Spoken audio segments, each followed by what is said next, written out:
గురువు కేవలం బోధించేవాడు కాదు, జ్ఞానాన్ని మేల్కొల్పేవాడు. పుస్తకాలు అందించే సమాచారానికి మించి గురువు అనుభవం ద్వారా నిజమైన నేర్పు అందిస్తాడు. అజ్ఞానాన్ని తొలగించి శిష్యుని తన స్వంత జ్ఞానాన్ని కనుగొనేలా మార్గనిర్దేశం చేస్తాడు.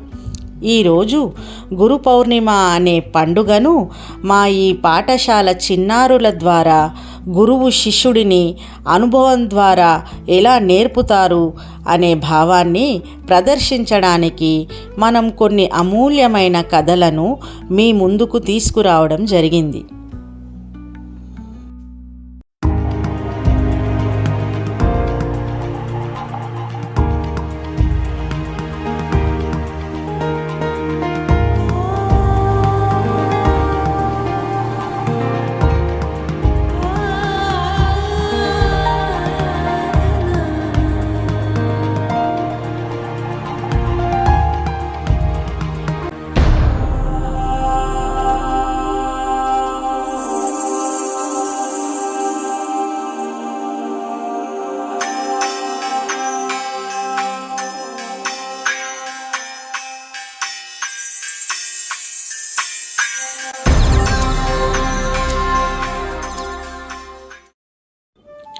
ప్రశాంతంగా ఉన్న ఆశ్రమంలో ఒక శిష్యుడు గురువు వద్దకు వచ్చి, నేను అన్నీ తెలుసుకున్నాను, మరి మీరు నాకేమి నేర్పగలరు అని అడుగుతాడు. గురువు సమాధానం చెప్పకుండా అతని పాత్రలోకి నీరును పోయడం ప్రారంభిస్తాడు. పాత్ర నిండిపోయిన తర్వాత కూడా పోస్తూనే ఉంటాడు. నీరు పొర్లిపోతూనే ఉంది. గురువర్యా, ఇది పొర్లిపోతోంది అని శిష్యుడు అరిచాడు.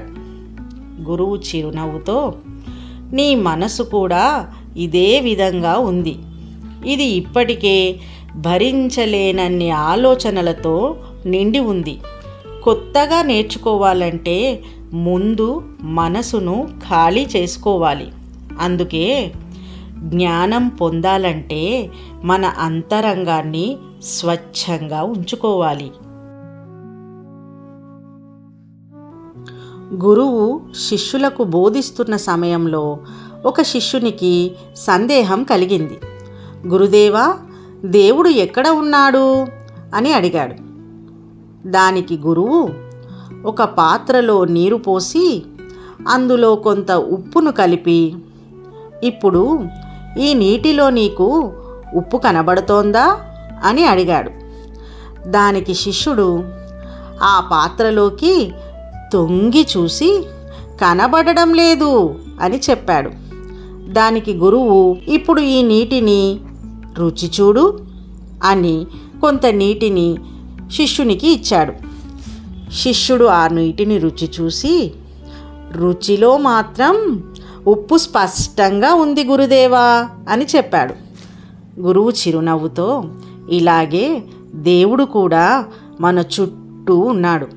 అతనిని చూడలేం, కానీ మనం ప్రేమ, విశ్వాసం, భక్తి ద్వారా అనుభవించగలం. దేవుని ఉనికిని మనం చూపుతో కాదు, హృదయంతో తెలుసుకోవాలి.